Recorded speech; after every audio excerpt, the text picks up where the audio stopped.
I'm Naya, mom, boob nerd, board-certified lactation consultant, and lover of lipstick and curse words. I'm that weird Indian girl you knew in high school, all grown up. And I'm Alexis, mom, birth nerd, and therapist plus doula, encouraging parents to hold joy plus what the fuck is this mess simultaneously. Some people think I'm too much, but those aren't my people. And we are the Top Knot Squad.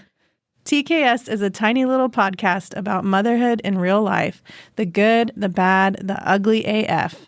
Hosted by two women that are passionate about our beliefs and unafraid to speak our minds. Friends that wanted to create space for all that ish we are too scared to talk about. Are you ready to laugh, be vulnerable, and keep it real with us? Top knots are not required. If the Top Knot Squad content makes you laugh, nod in agreement, or makes you feel less alone, we'd love your support in the cost of producing this podcast. Visit patreon.com/topknotsquad to learn more about our budget-friendly sponsorship tiers and how you can help ensure that TKS has a future. Every little bit helps. A 2017 survey published in the Canadian Journal of Human Sexuality found that 87% of parents believe sex education is important enough that it should be taught in schools. In the survey, parents rated themselves, doctors, and nurses, and the school system as the most competent sources of sex ed. However, these same parents believe that sex ed should be taught starting in middle school between 11 and 14. By that age, many kids have started their menstrual cycle, experienced erections, and had thoughts that may be confusing. So what do we do? How do we talk about sex with our kids in appropriate ways without overwhelming them? Lucky for us, we're going to be speaking with Jay Fields. Jay is a Black, queer, muva, full-spectrum doula, educator, and nature enthusiast with a focus on shifting the way we think about birth, abortion, sex, and wellness by replacing fear and shame with education and empowerment. Consent and autonomy is central to the work that she does with humans of all ages, while centering BIPOC, single, and LGBTQIA+ people. The combination of formal training, mentorship guidance, working with families in various capacities, and personal lived experience allows her to provide comprehensive and culturally inclusive support. To Jay, birthwork is social justice work, and her secret agenda is to bring wellness to the community through small, everyday actions. Welcome, Jay. We're so happy you're here. Hey, y'all. I'm excited to be here. Yay. Really excited for this conversation. Yeah. We are too. Like I said in our Instagram post, this is one that people have so many questions about. Like, in the past, we've done listener surveys of what do you want us to talk about? What do you not want us to say? And sex and talking to our kids about sex comes up in every single one, and multiple people suggest it. So this is a much needed conversation. Yes. It definitely is. Yeah. Well, let's get started because we got a ton of listener questions, and we have a ton of questions. So we're going to try to get through them all if we can. The hour always goes by super fast.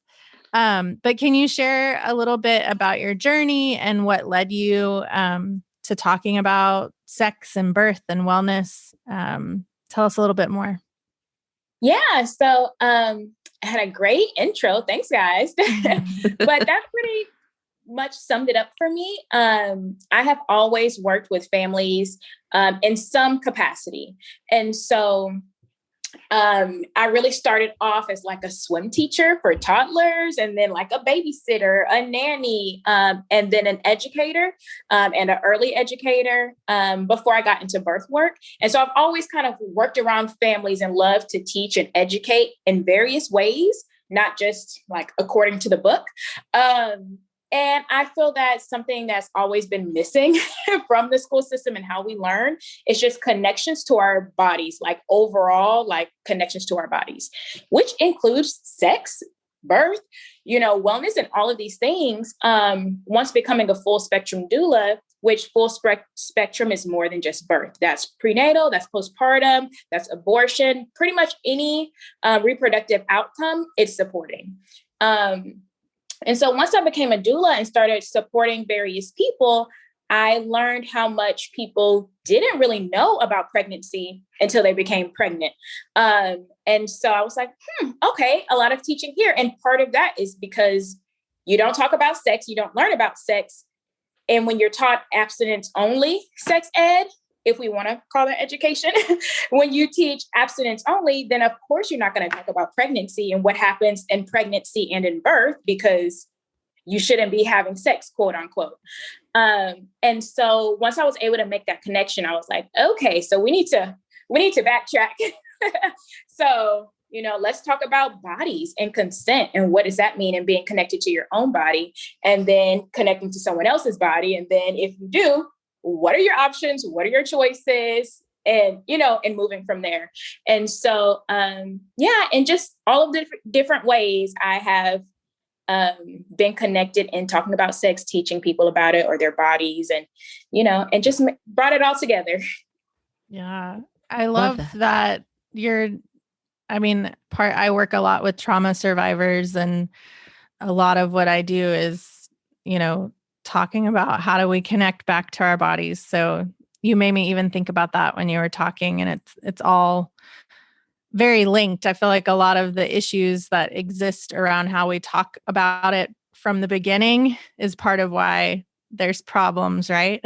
Right. Part of why trauma happens for folks around sex, right? So it seems connected. Yeah.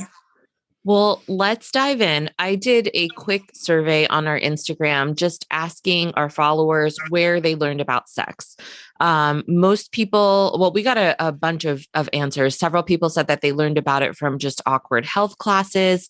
A lot learned from their friends, just kind of on the playground, hearing about, oh, this person in our class got their period or whatever is going on. And what was interesting is somebody commented that they learned about sex from a magazine called YM, which I was all about when I was a teenager. I'm probably older than both of you. And it was a great magazine. Like, it had, I don't know if either of you are familiar with it or read it, but it really talked about sex in a way that was not shaming. It talked about periods in a way that was not shaming, which for the time was obviously very revolutionary in the mid-90s when I was a teenager. So that I found really, really interesting. And she said in particular, I remember this because I thought it was funny. She said, YM, it spilled all the tea. And it really did. It talked about periods and sex. And I think there were some abortion articles in there too, if I remember correctly, but I remember a lot of controversy around it at the time. So I thought we could share, how did we learn about sex? Alexis or Jay, do you want to go first? You can go. Okay, I will go first. I learned about sex from my mom. So growing up, I had a single mother, and she kind of we had a sex talk, but also it was just occasionally, it wasn't one. This occurred various times throughout us growing up. But also before that, how we thought about bodies was not shameful, or was not always, cover up. At home when no one else was there, we were very free.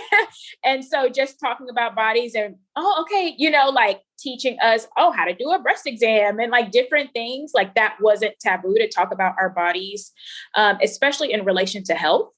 Once I got about between middle and high school, my mom actually became what they call a bedroom candy consultant. And and this is always my thing I share with people. So basically there's various sex toys that you sell to different people. So she was setting up that business, and I would help her use these colors, or you can do this. Or if there was a bachelor party or something like that, as a single parent, I would go with her, help her set up, and then just kind of chill over in the corner or in another room. But I was knowledgeable about the different toys and was kind of taught a way to be open and have these conversations about it without necessarily using any of them or personally desiring to. And so my mom was very business, very aspect about it, not necessarily pleasure, even though they were toys for pleasure. And so then after that, really more learning about sex and pleasure came during college and after college, and then as a doula, and then again after having a baby, constantly on this journey of learning. So that was me and sex ed. I love I that. love that. Yeah, me too. I love that you were just like, oh, I helped her set up and just kind of hung out in the back. And I was, okay, yeah, you're right. Single mom. What are you going to do? Right. Yeah. I thought I would share mine. Mine was when I was in fourth grade, and we learned about it because our health teacher accidentally put in the video for the fifth graders.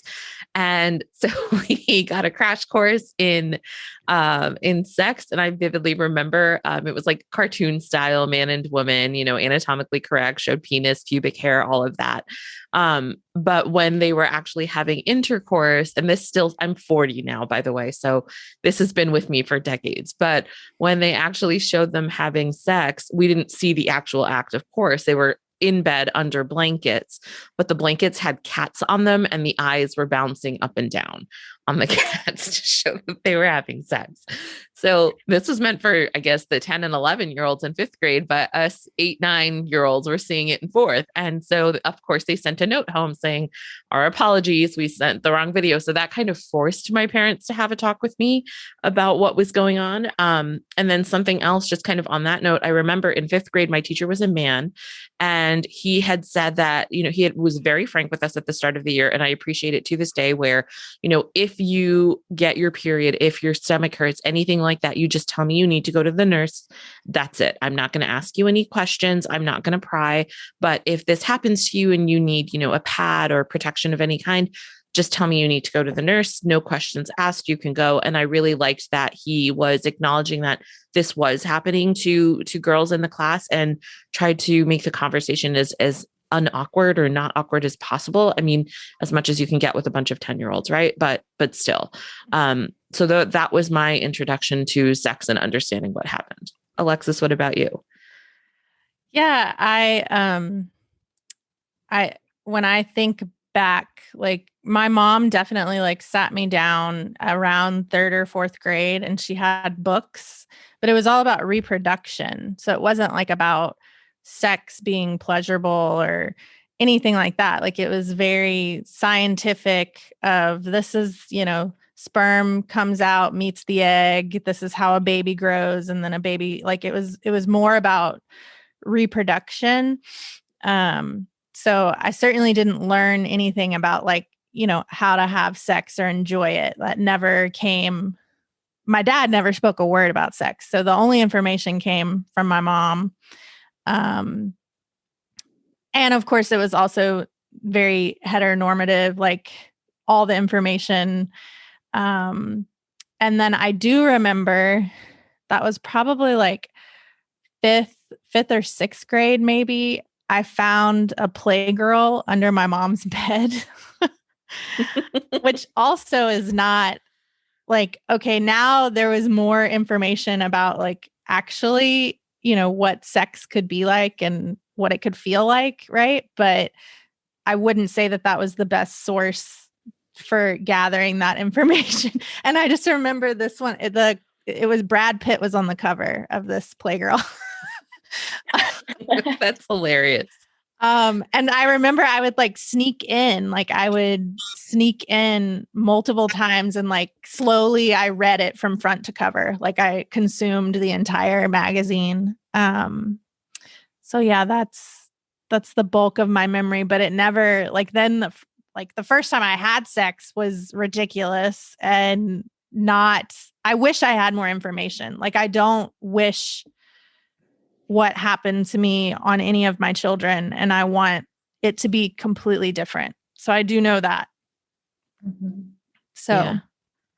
Well, go ahead, Jay. What were you going to say?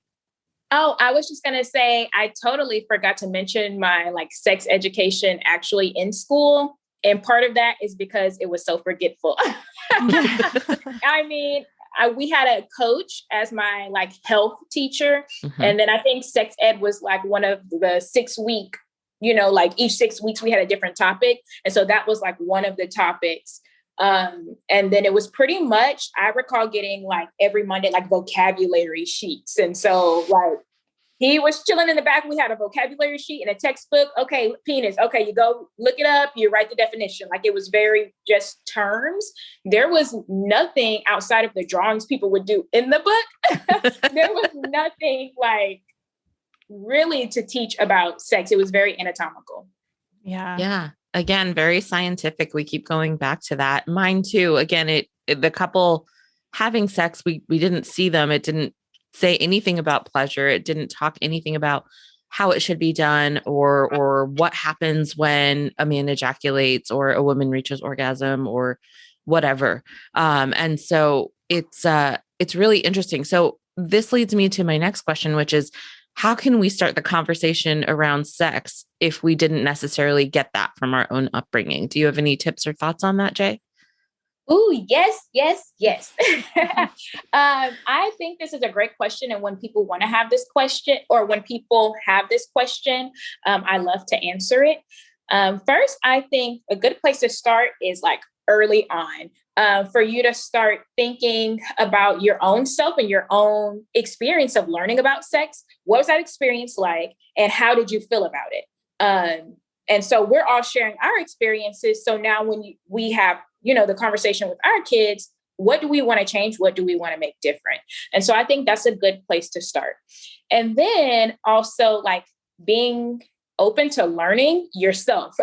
I think sometimes as parents, it's like, oh, I'm supposed to be the parent and be the expert on all of these things as I have this conversation with my child. What if they ask something I don't know? Like, it's okay to say you don't know something or you haven't experienced something. Mm-hmm. Or depending on the age of your child, to also encourage you to do like collective education and research together. That is fine if you're okay with that, depending on how you parent, the age of your child, stuff like that. But I definitely encourage parents to educate themselves first. So they're giving factual information and not just biased or like information that will perpetrate more shame. Mm-hmm. Or really any type of information that will put sex into a box. Of sex is between man and woman. Well, not all the time, or sometimes there's solo sex, there's sex sometimes with multiple people or with people of various genders. And so I think really learning and diving into some of these things for yourself and questioning some of your own thoughts, beliefs, and what you want your child to take from that is really important to have that self-reflection first. And then slowly, introduce it over the course of, however long, because sex is a big topic and I don't think you can adequately cover it in just one sit down conversation. No, not at all. I love that. Sorry, Naya, go ahead. No, I was going to say the self-reflection part makes it seem a lot less overwhelming and thinking about what we were lacking as kids. And like Alexa said, she doesn't want her kid's first time to be like hers was. And I think that's a really great point. Well, I was going to say the opposite, actually. It's very overwhelming to think about having to like dismantle, like unlearn all this stuff, right? Like, I think that, and also just thinking about how me and my partner are very different. So like, he's very uncomfortable I probably shouldn't say this on the podcast, but he is at a different level of comfort talking about sex than I am. And like, I'm where I'm at now because I've been like, peeling back some of those layers over the years and redefining, what I even want sex to look like for me. Right. So I think that like thinking about that is really overwhelming of like, how do we get on the same page and like still respect where he's at and where I'm at and like still stick to what's really valuable to me and what I want to pass on to my kids. Right. I think you bring up actually really good point of like parents not being on the same page or like, how do I have this conversation and decide how I want it to go? And part of what I at least do like in my home is taking away this idea of the sex talk just being about sex. Mm-hmm. I think that the sex talk or quote unquote, the sex talk, it really shows up more as like a relationship that you have with your body, as well as other people. And it then evolves over time. Mm-hmm. So I think you can start this very young, just around like, oh, consent. Oh, did you ask for this? Did you ask, mm-hmm. or did you ask before giving this person a hug or touching their body? That's not talking about sex, but it's still all intertwined. And so if you really establish these norms of how you exist within your body and amongst other people, then when you do get to the point of actually talking about sex, a lot of those topics will already have been covered and be like, oh, that's how of course I'm going to ask because that's what we do anyway. Of course I'm going to care about this because that's just a norm versus feeling like, how am I going to teach all these things at one time? If you just kind of exist in a certain way of being, it makes it a lot easier. Yeah. I like that. Yeah, that makes a lot more sense. Go ahead, Alexis. What were you going to say? Oh, I just, we keep saying early, but like if you had to give an age, like when should we be starting the conversation and how do we know what's age appropriate, right? Like, I feel like that's for a lot of parents, that is part of what's holding them back of like, I don't want to introduce these things too soon. And then how do I know what I'm saying is like for their age group? What do you recommend? Well, I know that I'm an outlier in my beliefs, but I say right away. And when I say right away, I literally mean right away. So out the womb right away. Yes. So my son, pretty much, so I breastfeed. And so with him, we started talking like maybe 6 months, once you can see that he started having cues and stuff. And so sometimes, they get a little rough, they may pull, they may do certain things. And so then I taught him our word is like leche. So we say leche whenever he's ready to drink. And so teaching him to use that word when he was ready to nurse is part of consent. I mean, yes, this is a thing, feeding their body and biological and things of that nature, but also it's still my body. And sometimes I may feel touched out or sometimes, like I may not be in the place to. And so maybe we need to do a bottle or something else. And so right away, just teaching like, oh, basically that is how you ask. And then whenever he was done, we were doing sign language. So I would teach him to say, thank you. And so again, just like respect for my own body and recognizing that like, this is not yours, like that's a really important concept. And I didn't have a whole conversation with him about, oh, you have to, and this is why, but just teaching those norms. And so, yeah, I would definitely say right away around asking for things and making sure that your children don't feel entitled to other people's bodies. And then learning, I know we talked about anatomy, but learning their correct anatomy and their body parts and not feeling like, oh, well, we don't talk about that. If I'm changing your diaper for 3 years or however long it is, whenever these are show me your arms. Oh, as I change, okay, where's your stomach? Oh, your legs. Oh, penis, like including that in the conversation or like in the, the like play and entertainment as you change their diaper. So they're not trying to climb off the changing table. But, I think that's really important to just not skip those body parts because that innately tells them like, oh, we don't talk about that. So. Yeah, I guess I'm realizing that I've done some of that until I heard you name it. But like even our youngest, we have a 1-year-old and then our older kids are 7 and 8. So he's at bath time, a lot of times he'll like grab his penis, like he's just curious, checking it out. Right. But like I'm like, oh, that's your penis. And then like when the kids have been there, like, look what he's doing. I'm like, yeah, he's curious. He's never seen a penis before. He's figuring it out. He's seeing what's on his body. Y'all did the same thing. You probably still do. Like you probably still check out your body and that's totally normal. Like, like I say things like that, but I didn't really, I hadn't put a name to it that was what I was doing. Yeah. See, and I think a lot of parents are just like that they're already teaching these concepts. And that's really what I was talking about as the kind of like lived experience and just already being in that state of like education and creating this kind of like aura of like just normalcy. So yeah, you're already doing it. A little bit. I'm sure there's more I need to do, but at least I got that part right. Yeah. Yeah, I was really curious about purity culture and just getting a better understanding of what that is, why it's harmful. Because for me, which, I shared a little bit when I shared about my own experiences, like pleasure was never a part of the conversation. And so, and it was very like taboo and like and even like around purity culture of like we don't show our body parts. We cover up, like, you shouldn't have cleavage. Like, oh my gosh, you have breasts, you terrible person. Like, those were the messages that I received, right? Or if my shorts were too short. So yeah, that's where my brain is around that. So I just wanted to hear your thoughts and how we as parents can weave that into what we're doing. Yeah. So purity culture is like deeply embedded, especially within like religious communities, but even just within our society as a whole. And a lot of people have even little notions of this kind of purity culture that they're subconsciously receiving or giving off, even if it's not intentional. And I will even notice it sometimes for myself. Wait, let me, change this. And I'm like, for what? It's one thing if that's what you truly desire for yourself and that's what makes you comfortable, of course.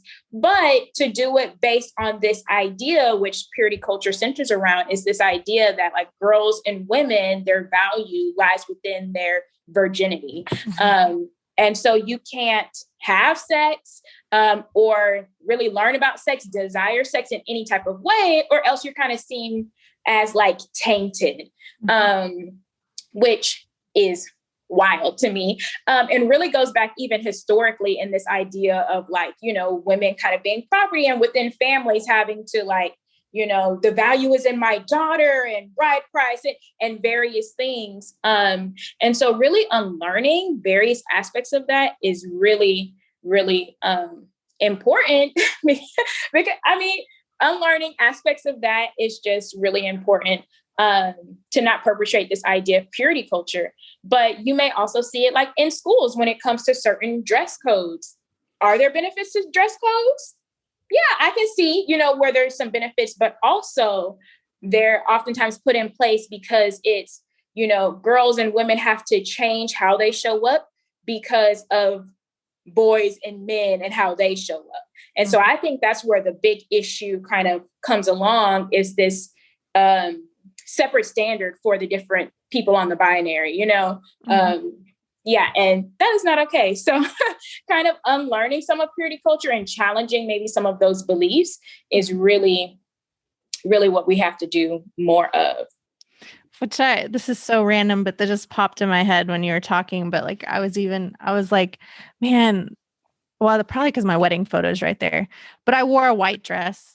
But I never like questioned, I was just like, oh, you wear a white dress on your wedding day. But historically, like, that had meaning that we're talking about here, right? It's like, oh, that's the norm. Yeah. Right. But that was actually, a gross thing that exists. It still exists. Which proves like how hard it is. These things are so deep rooted and they definitely pop up sometimes, like unconsciously, like why this is here? Why is it here? Like you described, right?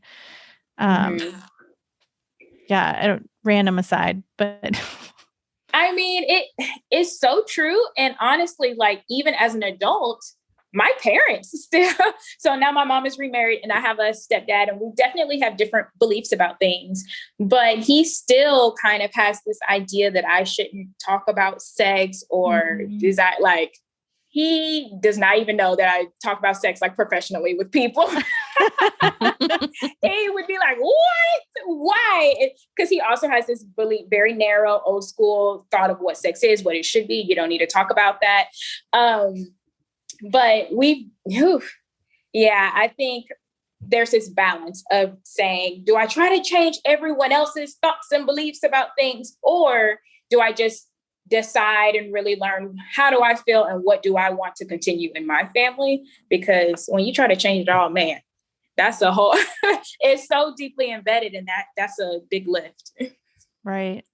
I'm even thinking about, I remember when I was in high school, like, what did they call them? There were like girls would get rings from boys. Oh, the purity pledge. Purity ring. Was it a purity ring? Or is that like what they called it? Ring? A promise ring. A promise ring, yes. Yeah. But that's what it was. It was like you're promising not to have sex until you're married. Whew. Yeah. Yeah. I never had one, but a lot of the girls at my high school did. So, and then the flip side, we're talking about the girls who are having sex and they're sluts and, you know, and then the boys are celebrated, you know, like it's so much. It's so much. It's this idea that biologically men desire to have sex and so that is okay. And women don't. They just want to be homemakers and have children. And so for a woman to desire to have sex or achieve pleasure, even when having sex, let's be honest, because orgasm gap, but that is just like such a taboo thing. And yeah, so I feel like those promise rings were even just like an extra layer of kind of, I can't think of the word, just like an extra layer of like status to show, oh, I'm a virgin and I'm going to stay one. And if you didn't have one, oh, are you not in a relationship? Or, oh, why? Oh, are you having sex? And that promise ring was not for both people. No. Right. I don't remember guys wearing those. No. Yeah. And it just like, I also like, I know that that's not just thinking about like my classmates, like that they were having sex, right? Like it's not like it was like the status or symbol, but they were still having, it was like the secret sex that we don't talk about. And then what was that sex even like? It probably was terrible. Like that's what I think about. It was like the worst sex ever. Right. Yeah. And that's how kids are learning. And it's really sad. And I don't like, that was my you're in schools, right? Is it still that way? Like what are my kids going into? So I work more so in after school. So what they're actually learning around sex ed in the school, I don't necessarily have a foot into that. But being in Texas, it ain't much. Texas does not want to talk about sex, doesn't want to talk about bodies, any of the things. You may be lucky if you have like a more progressive teacher who doesn't mind sharing bits and pieces, but they're not getting very much. And so that's why it also is really important for parents to have resources about like, where can I learn more? And like listening to podcasts like this and things of that nature so that they can supplement what is really not happening in the schools. Because what is happening is still very anatomical, if they even get that. Well, along those same lines, let's talk a little bit about encouraging parents to talk about bodies. Both Alexis and I received many fat phobic messages growing up, and we sometimes, as much work as we've done to stop those voices in our head, sometimes we still revert back to how we thought about our bodies as teenagers. But we now know, every size is sexy. Every size has sex. How do we incorporate this info into the convo too? Yes, that is so great. And as I feel like I like repeat some of the same things, but even just through daily life, and just reaffirming like your children and how they show up in their bodies, but also how you show up in yours and how you do that self-talk, because your kids see that.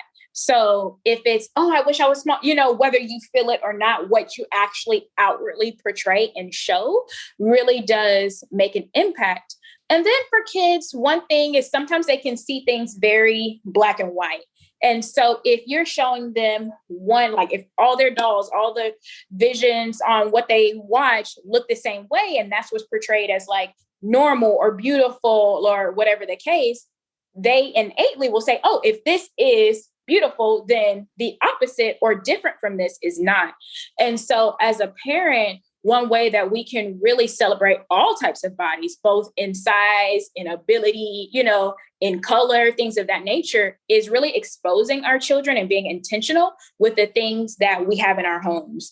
And so dolls of different types, if they watch like little YouTube videos, looking up ones that are more diverse, and including that, like if they have like a little YouTube playlist that they can watch and things of that nature, your friends, be intentional with your friend group and the other kids that they play with, really exposing them to a variety of people and things so that they know like oh, like this, all of this is beautiful. And there's variations of beautiful, and of sexy and of, whatever the case, despite what you may see on social media, like if they're teens, feeling that I have to reach this size.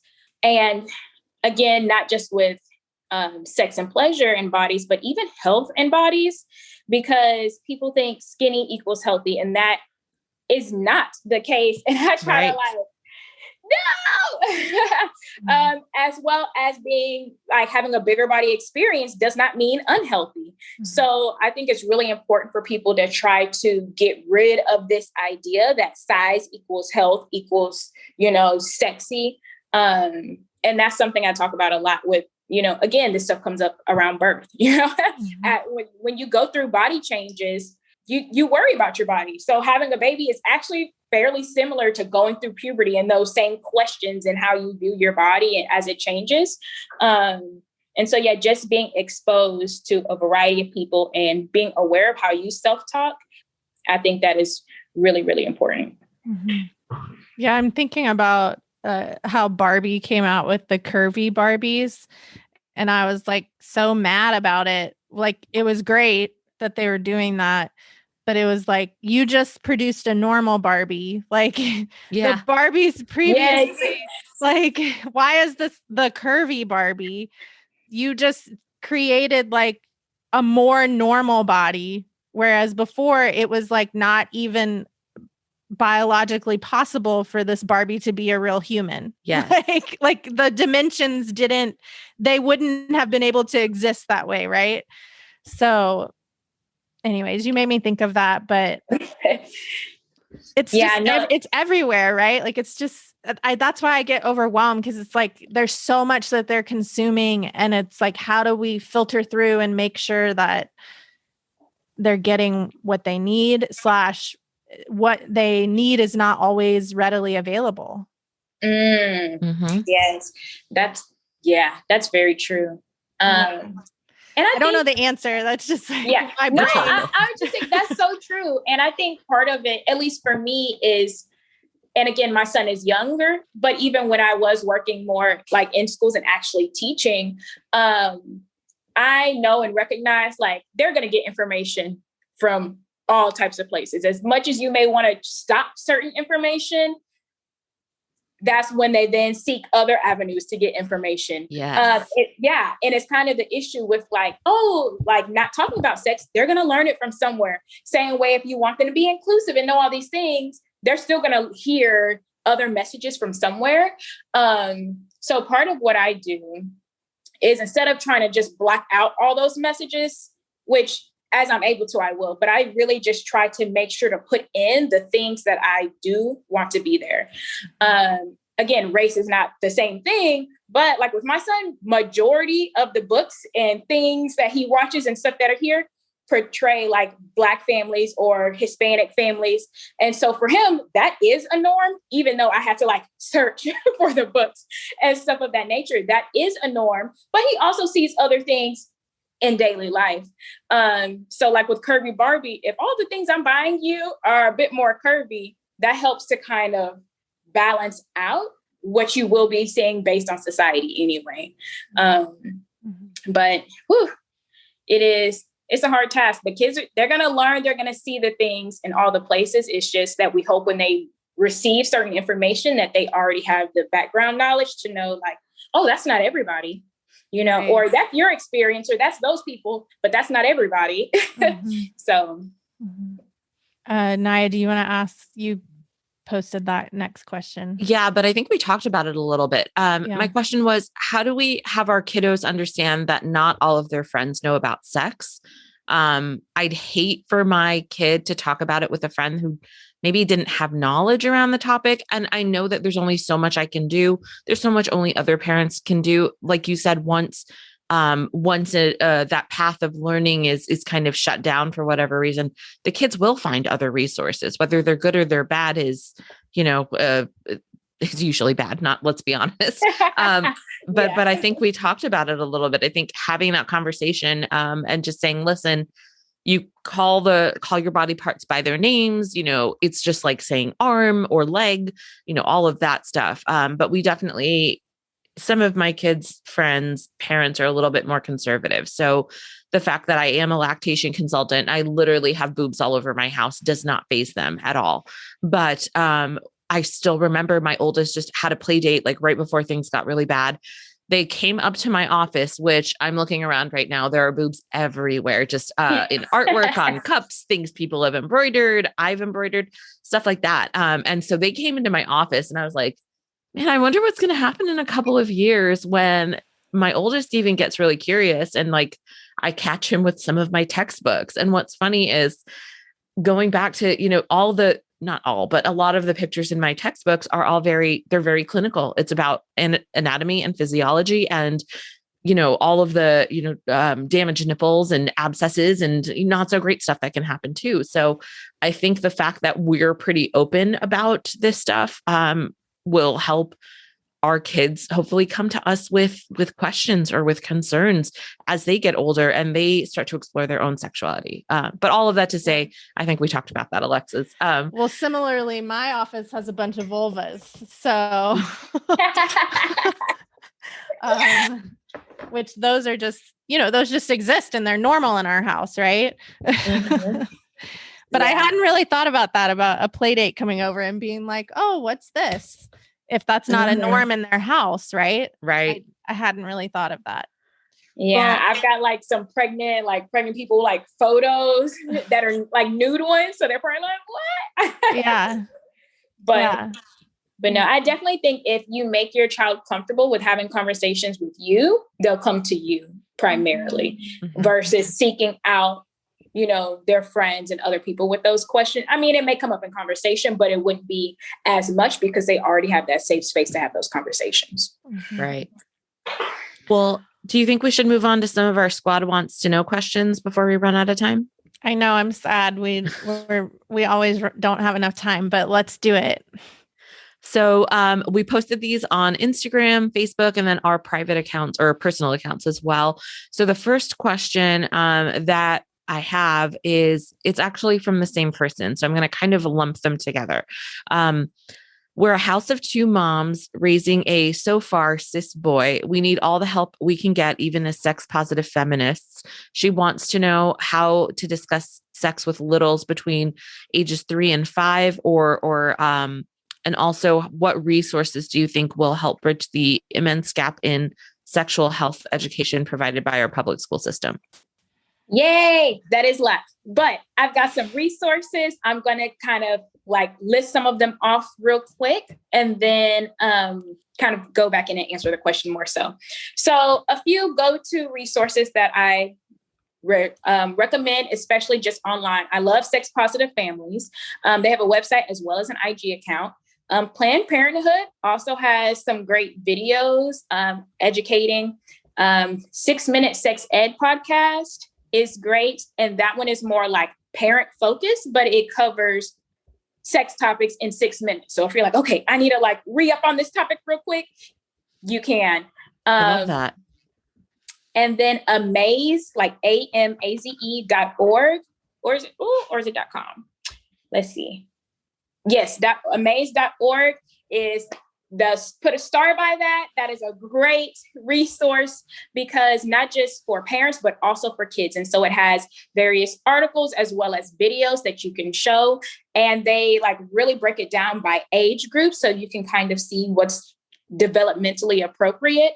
But again, some parents are comfortable with sharing more or less at a certain age. So you may want to preview the content, but amaze.org is a great, great resource that I would highly suggest, as well as books. But I feel in today's world, everyone is so like digital that watching a video is going to get it done a bit more.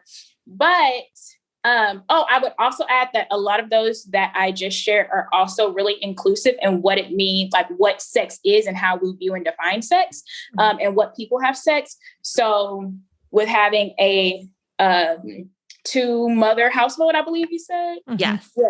I think that your child or their child could still see, various styles of what a family is and what sex could be. That's awesome. Thank you.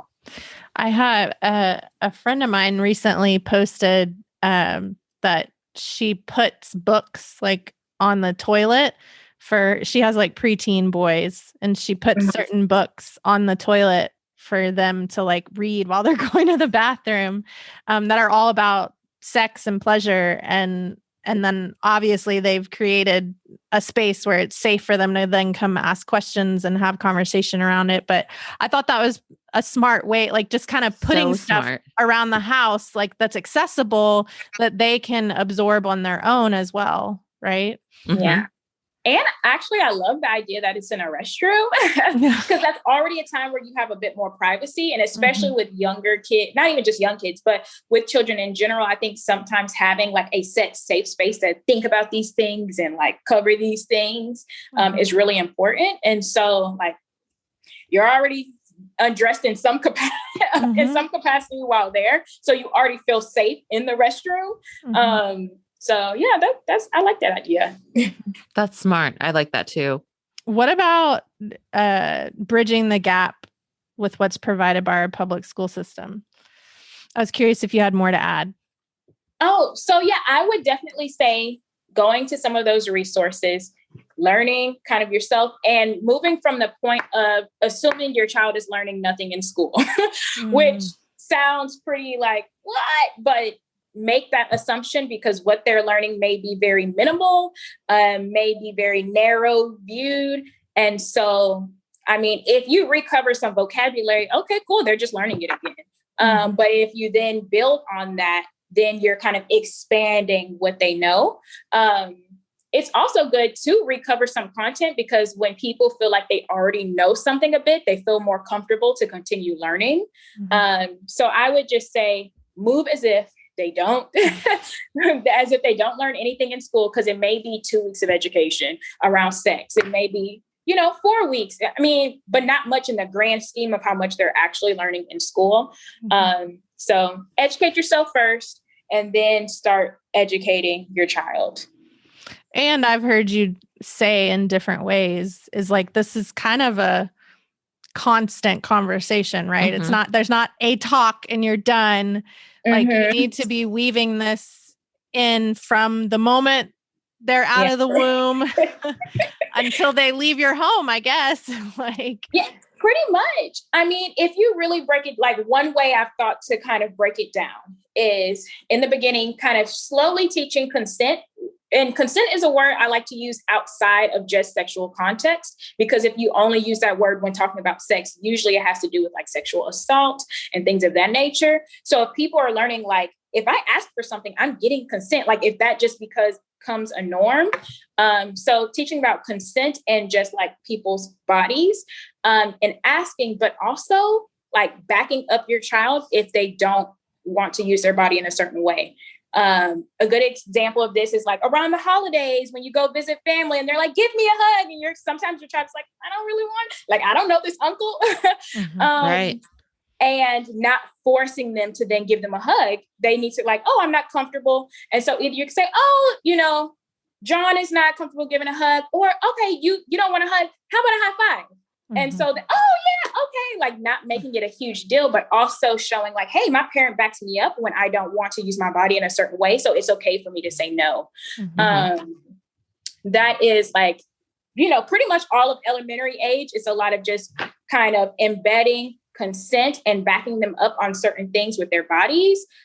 And that's really the start. And then once you kind of move in puberty, obviously, like, with menstruating and things of that nature, and not shaming them or making them feel as if like, oh my God, this is a horrible thing. Because that's a whole nother topic of you're going to be in so much pain. There's all this blood. Like, oh my gosh, like I would never want a period to come if that's what I was expecting.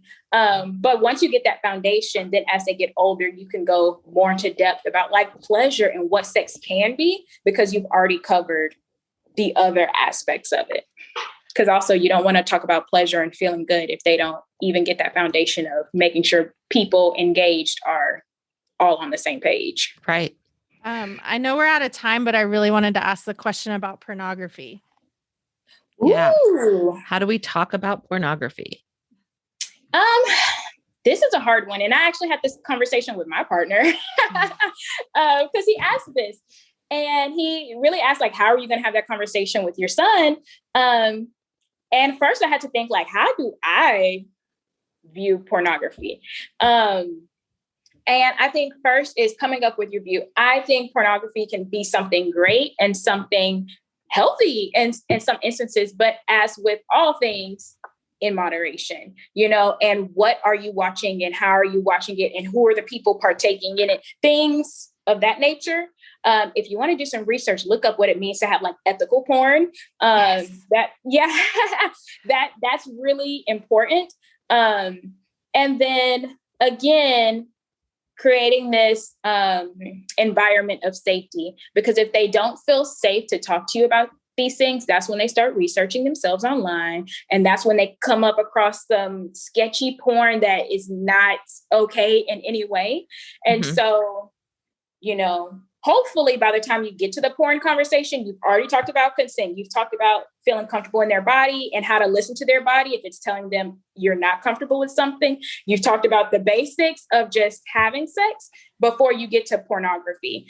But I mean, it also depends on, No, go ahead. I was just going to say, it really depends on how deep you go into sex with your children, because if you talk about kinks and various explorations of sex, then throwing porn in there is like, oh, some people like to watch porn. Some people like to be tied up. Some people like to do, again, this is older kids, not necessarily younger kids. But if you're going to go more in depth, then that would be no big deal. If not, you can just share, like, people have sex in different ways, and people like different things. What's important is that all people are agreeing. All people are saying, like, again, reverting back to those like basic necessities.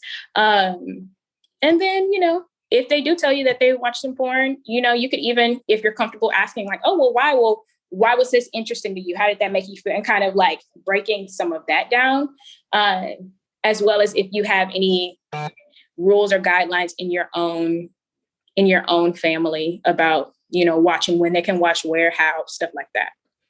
I honestly just kind of discovered the ethical porn world. Sarah, what is her? I can't find their Instagram account. Oh, Hello Mamathy. She shared another account, and they're based in Austin, and they like produce all ethical porn, but it's also porn that is like more real. Like, so she often talks about how like porn is just not realistic sex.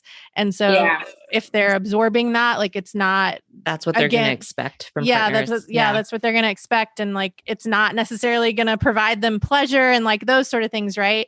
And so this company, and I'll have to share it in the show notes. I couldn't find it just in the moment, but, she specifically produces films that are very realistic and have lots of different bodies, lots of different types of people and families. And it's like more about pleasure and like learning what you like and, all of that stuff. So, I only kind of dived into that world and my mind was blown, which again, Which again, and then she also was mentioning like, if it's free, then it's not ethical porn. Correct. So you should be paying for your porn.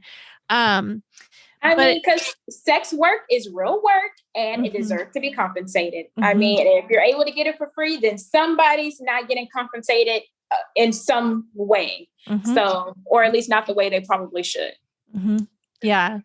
But yeah, I lost my train of thought, but my mind was just no, it's fine. I was already forgetting. I'm rambling, but it definitely blew my mind and like made me, that's what I was going to say. It was kind of purity culture of like, when I was growing up, like porn, like talk about like not talking about sex, like that was bad. Cover your body, like be a virgin, don't have sex till you're married. Like those are all messages I received, but like pornography was like, whew, that was like really, really bad. Right. Yes. So kind of been on my own journey of like unpacking that. Right. And I want that to be different too. Yeah. And I think pornography is seen as really, really bad, partially because of the view of the people in the pornography, because typically this is not occurring within a man-woman marriage. So that's already like, oh, nope, you don't want that because you're seeing things you shouldn't see. Right. Quote unquote, and then also it's like this idea that sex only happens in the bedroom, only in this one way. And we don't talk about it because remember, sex is just for procreation. Yes. Yes. So when porn is literally the antithesis of all of those things. And so, of course, growing up and in various settings, that's going to be the last thing that they want you to see. But finding ethical porn is extremely important because also porn, like y'all said, creates this false narrative of what sex is supposed to be. This idea of like, you don't see different bodies. You don't like see a fart or hear one, Yeah. You don't like see. You don't see someone putting on a condom, things like that. You don't see that, right? You don't see a range of emotions. All you see is like, oh, we're going to have sex. Oh, I feel good. Like, you don't sometimes like you may cry and not necessarily in a bad way, like just a release of emotion in a positive way. Sometimes you laugh, like I laugh sometimes in sex, like things can be funny or again, just like a release of emotion, but you never see that variation. And so I think you don't see people getting stuck in awkward positions. Yes. Like, help me lift my leg. Like, yes. You don't hear popping joints. You don't see older people. Like, all of these things happen, but like, that's not what's deemed as sexy, so we're not going to show that. Whereas in ethical porn, you get a bit more of that and more of the real life variety and knowing that all of the people there are like consensual in being there and actually like being compensated, which is really important. Yes. Oh, absolutely. I'm so glad we made time for that. I was like, we have to talk about porn. But do you have any final resources that you didn't mention that you want people to know about? We can add it to the show notes. Yes. A couple books. What Makes a Baby is one. And these are for kind of like younger kids. And then C is for Consent is also one. Then two others. What's the Big Secret and What the Stork are also good books. But both of those in like the titles are more gender binary. So it's like for a boy and a girl. So if you're fine with that, cool. But if you're looking for more broad range inclusive, then those two may not be the ones. And then Sex is a Funny Word is a good book for like teens, preteens, when you have a bit older children. And then I think I mentioned the other ones. I will add, did you say Not the Stork was one of the books you just said? Yes. Well, I think it's What the Stork. Oh. Well, maybe there's Not the Stork. I need to find it. I might have the title wrong, but we bought that when I got pregnant with our third, just because our kids started asking about, how's the baby there? And someone recommended it from that perspective, not necessarily all the other things we talked about. But I just wanted to put a plug that you should read the book before you read it to your children, because we just started reading it together. And I like had certain reactions that I didn't like. I wanted space to like have that reaction on my own so that I could be in a different space with my kids. Right. Yes. Because there was one part where I like got the giggles and I had to like, it was just the way that they word, like, it wasn't because it was just the way that it was worded and I didn't expect it. Right. And I was like, I don't want them to like feel shame or think this is something like I was like, I'm fucking this up. So I like ran in the other room and was like, had to get my giggles out and was like composing myself like, okay, Alexis, you can do this. We can read the book without giggles. Okay. But read it before and you won't have that issue. Yes. And then something I also thought about, which we touched on a little bit, and it's not necessarily like a resource, but also like as you preview other things, kind of like thinking about when you talk about sex, because I do like a Saturday sex talk occasionally on my Instagram. And so I always ask questions. And like 80% of all the like female identified people said they had never been taught how to put a condom on. And because, oh, well, you're not using them. Well, if you're engaging with someone, you need to make sure they're doing it correctly, you know? And so even like different contraceptives, because condoms are not the only way, as well as oral birth control is not the only way. Like there's various varieties that a lot of people, again, don't know about, because after having a baby, I have these conversations with people and they're like, oh, I didn't know that there were more options beside a IUD, you know? And so researching different options, teaching your child how to use them, no matter how they identify, is really important. And then also when talking about sex, pleasure, all of those things, and like expanding what relationships look like. I think that's really important, whether you agree or don't agree with certain things. But personally, I am somebody who also practices polyamory. And so, and as well as co-parenting. And so like my child growing up is just going to see family in a totally different way. And so for him, that's going to be, hey, you know, family looks a lot of different ways. But for other kids, they may think that family is only this way. And so just kind of being broad and explaining that family can look a lot of different ways. People look a lot of different ways. That doesn't make something more or less valid. Yes. Oh man, there's never enough time. Yeah. We might have to do an Instagram live with you one of these days just to get I would be so down for that, y'all. Yeah. We'll talk about that offline. Yeah. Yeah. But we appreciate you. And tell everyone your Instagram handle and we'll put it in the show notes. Yes, my Instagram is at Your Journey with J, but just the letter J, not written out. Your Journey with J. Got it. Well, we appreciate you so much. Thank you for being here and sharing all your knowledge with us. This was so awesome. Thank y'all. Thank y'all. This was fun. I'm always down to talk about parenting, sex, birth, all the things. Yeah.